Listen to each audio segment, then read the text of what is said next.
అందరూ కూడా సైలెన్స్ గా కూర్చుంటే మనం కార్యక్రమం స్టార్ట్ చేద్దాం.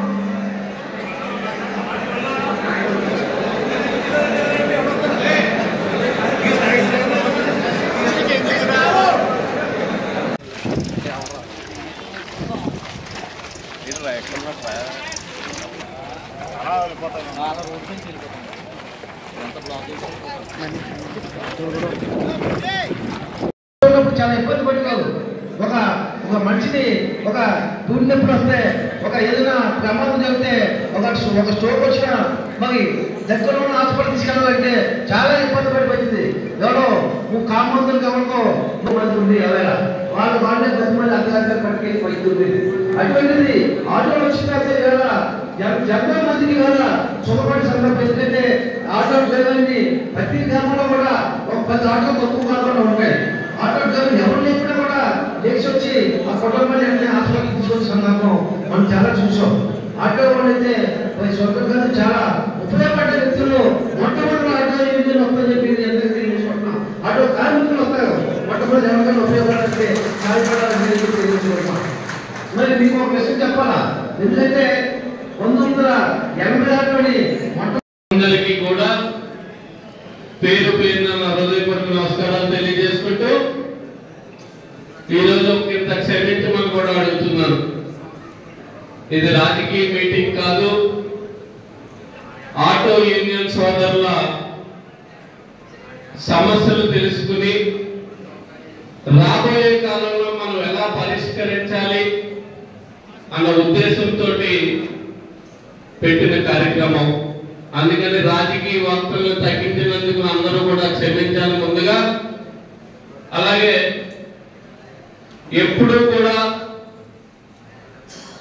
యూనియన్లు అన్నీ కూడా మా వంటే ఉంటూ మాకు ఎన్నో సహాయ సహకారాలు అందించి చాలా ఆప్యాయతతో అభిమానంతో ఉన్న మీ అందరికీ కూడా శిరస్సు వచ్చి పాదాలు తెలియజేస్తున్నాం. ముఖ్యంగా ఈరోజు నేను ఈ కార్యక్రమాన్ని తీసుకోవడానికి గల కారణం, ఒకరోజు ఇంటి దగ్గర నుంచి నేను బయలుదేరి జగ్గంపేట వస్తుంటే ఎప్పుడూ పెట్టుకుంటారు గుడి దగ్గర మీటింగ్, చాలా ఆటోలు ఉన్నాయి. నేను ఇంటికి వెళ్ళి మళ్ళీ ఒకసారి వాళ్ళ దగ్గరికి వెళ్దాం, ఏంటి వాళ్ళు ఏం మాట్లాడుకుంటారో తెలుసుకుందామని తపంతో వాళ్ళ దగ్గరికి వెళ్ళడం జరిగింది. వెళ్తే అప్పటికి అందరూ సరదాగా చాలా సంతోషంగా సరదాగా అందరూ కూడా మాట్లాడుకుంటున్నారు. అసలు మీరు ఏం మాట్లాడుకుంటారు, ఏంటి సమస్యల గురించి మాట్లాడుకుంటారా, సరదాగా మాట్లాడుకుంటారా అంటే కొన్ని సమస్యల్ని ఆ రోజు చెప్పడం జరిగింది. నాకు బ్రేక్ విషయంలో చాలా ఇబ్బంది పడుతున్నాం, కొత్త రూల్స్ పెట్టేసి ఇబ్బంది పెడుతున్నాం నన్ను, మమ్మల్ని అందరినీ కూడా అని చెప్పిన వెంటనే నేను వెంటనే సంబంధిత అధికారులకు ఫోన్ చేసి ఏంటి అని అడగడం జరిగింది. ఏమన్నా వీలైతే మా జగ్గంపేట సెంటర్కి రాగలరా అంటే రావడం అయితే కుదరదు సార్ అంటే చలాన్ తీస్తున్నారు, చలాన్ తీసిన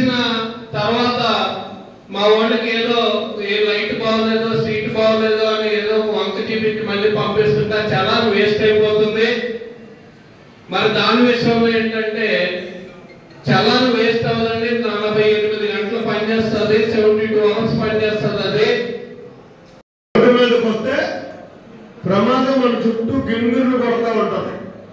అది మీ తప్ప, ఎవరితోడు తప్ప, ఎవరిదే అన్నది పక్కకి తీసేయండి.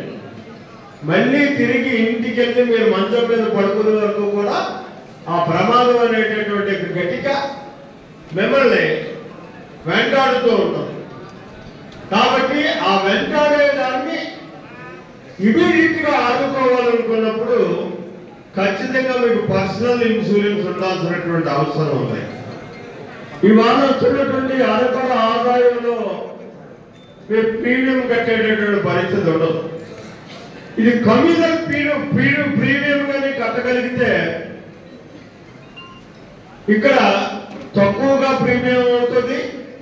రెండోది మీ అందరికీ లబ్ధి చేకూరేటటువంటి పరిస్థితి ఉంటుంది. ఇది ఒక వ్యక్తికి కాదు, యూనియన్ పరంగా మనం కడతాం. సుమారు మన నియోజకవర్గంలో 2000 మంది వరకు ఉంటారు ఆటో డ్రైవర్లు. ఈ ఆటో డ్రైవర్లు అందరికీ కూడా మనం అందరికీ సంఖ్య అందరినీ రిజిస్టర్ చేసి ఆ రిజిస్ట్రేషన్ చేసినటువంటి విధానం ద్వారా, డాక్యుమెంట్ ద్వారా మనం ఇన్సూరెన్స్ ఎప్పుడైతే కట్టామో వాళ్ళందరికీ కూడా హక్కు ఉంటుంది. అందులో ఏ మాత్రం చిన్న నష్టం జరిగినా, పెద్ద నష్టం జరిగినా, తీరుకోలేనటువంటి నష్టం జరిగినా ఈ ఇన్సూరెన్స్ చెందేటటువంటి పరిస్థితి ఉంటుంది. ఇది ఒక మంచి నిర్ణయం. నేను మనస్ఫూర్తిగా నవీన్ని అభినందించక తప్పదు. ఇది కాక ఒక పిలుపు ఇచ్చాడు. ఇవాళ ఏదైతే ఇండస్ట్రియల్ మినీ పార్కులు మనం నిర్మాణం చేస్తున్నాం, ఇక్కడ 4 స్టేర్స్ ఉంటాయి, 5 ఎకరాల్లో నిర్మాణం చేస్తున్నాం 10,50,00,000 రూపాయలతో. దీనికి ఆపోజిట్ లోనే కడతలో అప్పుడే కన్స్ట్రక్షన్ కూడా జరుగుతుంది. దీని మీద మీలో ఔత్సాహికులు ఎవరున్నా ఒక 10 మందో 5గురు మీరు కలిసి ఒక యూనియన్ గా ఏర్పడి, సంఘంగా ఏర్పడి చదువుకున్నటువంటి వారు ఉన్నాడు. ఇందాక మా మరిపాక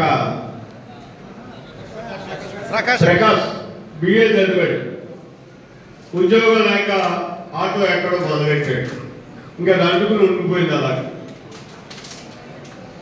అలాంటి వాళ్ళందరూ 4-5 కలిసి మీరు కొద్దిగా 25% పెట్టుబడి మీరు పెట్టగలిగితే ఇక్కడ ఎవరినో మనం మోహన్ రావు రావక్కర్లా, అతని పెత్తనాన్ని నేను ఎత్తి మీద పెట్టక్కర్లా. ఇంకా నవీన్ ఆలోచించుంటాడు.